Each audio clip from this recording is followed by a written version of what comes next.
On a rainy Tuesday evening in November 1959, an ordinary American man named Thomas Fletcher walked into his basement in Ohio, locked the door from the inside, and completely ceased to exist. He didn't run away, he didn't take his money, and he didn't commit a crime. When the police finally broke down the heavy oak door 3 days later, they found something that baffled the FBI for decades. The room had no windows. The lock was still secured from the inside. Thomas's clothes, his watch, his wedding ring, and even the shoes he was wearing were sitting neatly in the middle of the floor, as if he had simply evaporated out of them. But the most terrifying detail, written in chalk on the basement wall, was a single sentence. They figured out how to turn off the light. This isn't just a ghost story. This is the classified case of a brilliant government physicist who discovered a loophole in reality and paid the ultimate price. To his neighbors, Thomas Fletcher was a boring man. He wore the same gray suit, mowed his lawn every Saturday, and worked as a mid-level researcher for the U.S. government during the height of the Cold War. But Thomas had a secret. Before taking his quiet suburban job, he was part of a highly classified project investigating anomalous wave particles. According to journals recovered by his wife, Martha, Thomas became obsessed with a concept called the blind spot. He believed that human eyes only perceive a tiny fraction of the universe, not just because of our limited sight, but because the universe actively hides things from us. He wrote, "If a camera can have a blind spot, reality can too. And if you find the exact frequency of that blind spot, you can step inside it."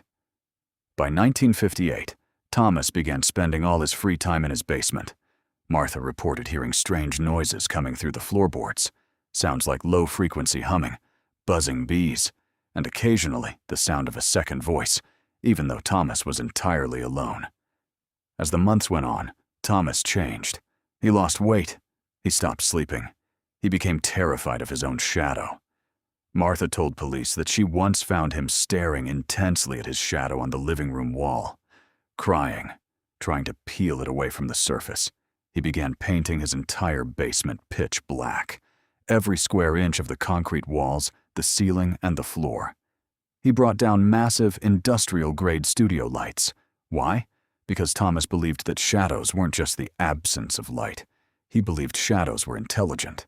He thought they were anchor points, holding us to this specific dimension. A month before his disappearance, Martha woke up at 3 a.m. to a terrifying sound. It was the sound of shattering glass and Thomas screaming in absolute horror from the basement. When she ran to the top of the stairs, the basement door was locked. She yelled through the wood, asking what was wrong. Thomas's voice came back, but it didn't sound like him.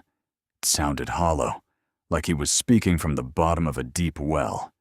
He said, "Martha, don't look at the floor. It's looking back." This brings us back to November 12th, 1959, the night Thomas Fletcher vanished. At 9 p.m., Thomas kissed his wife goodbye. He told her he was going down to the basement to finish his final experiment. He promised that by morning, they would never have to worry about money, the government, or the Cold War ever again. Martha watched him walk down the stairs. She heard the heavy deadbolt click into place. For the first 3 hours, everything seemed normal.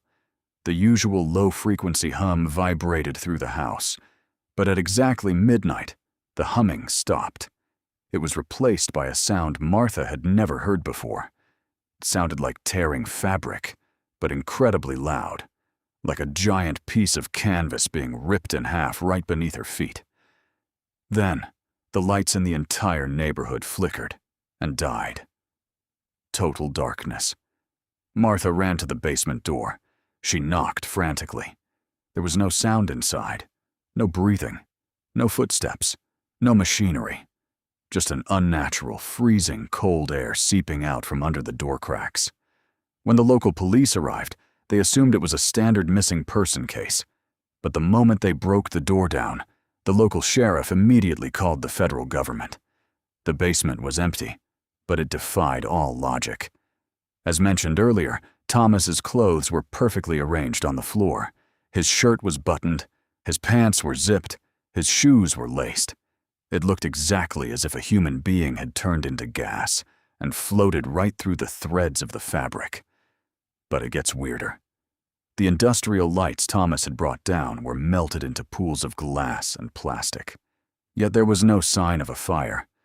The temperature of the room was recorded at a freezing 28 degrees Fahrenheit, despite the rest of the house being warm. Within 2 hours, a team of unmarked black sedans arrived at the Fletcher home.